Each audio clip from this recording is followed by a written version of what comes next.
Привет!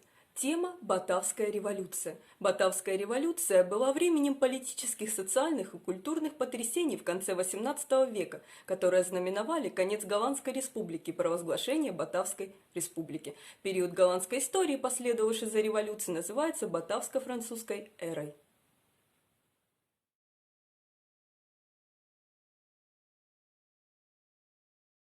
К концу XVIII века Нидерланды оказались в глубоком экономическом кризисе, который был вызван разрушительной Четвертой англо-голландской войной. Народ Нидерландов все больше и больше выражал недовольство авторитарным режимом штатгальтера Вильгельма V.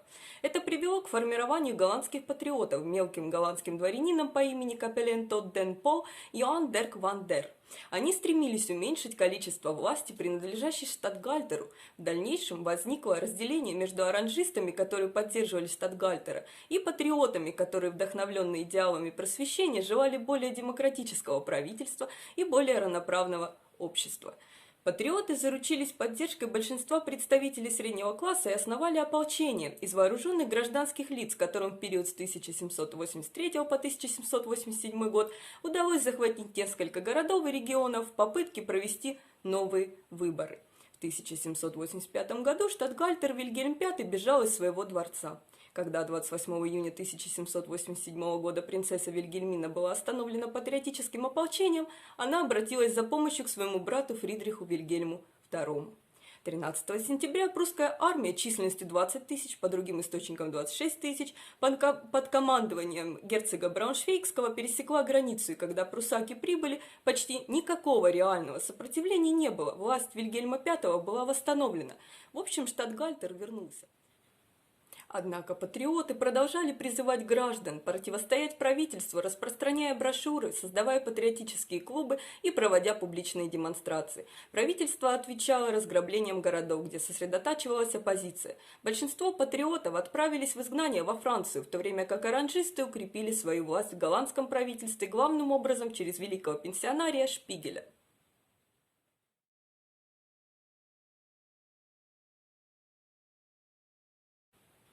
Однако восстановление было временным. Всего 2 года спустя началась французская революция, которая охватывала многие политические идеи, которые патриоты поддерживали в своем собственном восстании. Патриоты с энтузиазмом поддерживали революцию, и когда французские революционные армии начали распространять ее, патриоты присоединились, надеясь освободить свою собственную страну от авторитарного правления.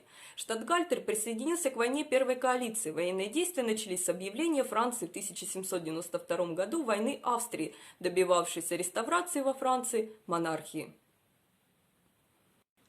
Война Первой коалиции протекала катастрофически для войск штатгальтера. В суровую зиму 1794-95 года французская армия под командованием генерала Шарля Пишегрю с голландским контингентом под командованием генерала Хермана Вильяма Данделса пересекла замерзшие реки, которые традиционно защищали Нидерланды от вторжения. Благодаря тому, что значительная часть голландского населения благосклонно относилась к французскому вторжению и часто считала его освобождением, французы быстро смогли сломить сопротивление войск штатгальтера и его австрийских и британских союзников. Однако во многих городах революция вспыхнула еще до прибытия французов, и революционные комитеты захватили по сути временно национальное правительство.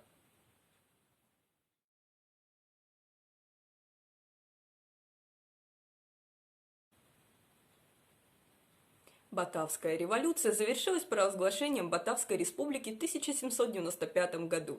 Вильгельм был вынужден бежать в Англию в 1798, 1801 и 1805 годах. Последовало несколько переворотов, которые привели к власти различные группы патриотов.